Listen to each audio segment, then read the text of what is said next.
वाह, क्या बात है, क्या मजे का कंसेप्ट है।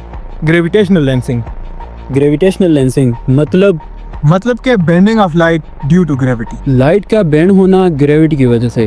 लेकिन लाइट पर तो कोई चार्ज होता ही नहीं, तो फिर उसको ग्रेविटी कैसे बेंड करती है? बात तो है, लेकिन चल उनसे पूछते हैं। यार बात सुनो, ग्रेविटेशनल लेंसिंग का मतलब है कि लाइट का बेंड होना ग्रेविटी की वजह से। लेकिन यार फोटॉन पर तो कोई चार्ज नहीं होता, फिर लाइट कैसे बेंड होती है? यही तो आइंस्टाइन का कमाल था। उसने कहा ग्रेविटी कोई फोर्स नहीं बल्कि स्पेस टाइम का कर्वेचर है, और लाइट ट्रेवल करती है स्पेस टाइम फैब्रिक पर, और अगर स्पेस टाइम ही मुड़ जाए तो उसके साथ लाइट भी बेंड हो जाएगी। कर्वेचर पर लाइट का बेंड होना अजीब बात नहीं।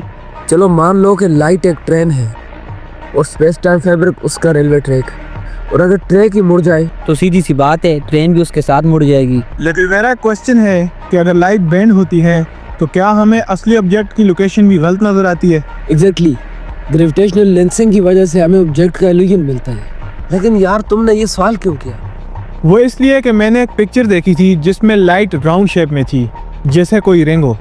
वो इसलिए क्योंकि लाइट जब किसी दूर के ऑब्जेक्ट से आ रही होती है तो रास्ते में कोई हैवी ऑब्जेक्ट आ जाता है जो अपनी ग्रेविटी से लाइट को बेंड कर देता है। और इस मुड़ी हुई लाइट को आइंस्टाइन रिंग कहते हैं। बिल्कुल, और यही इस कायनात की खूबसूरती है।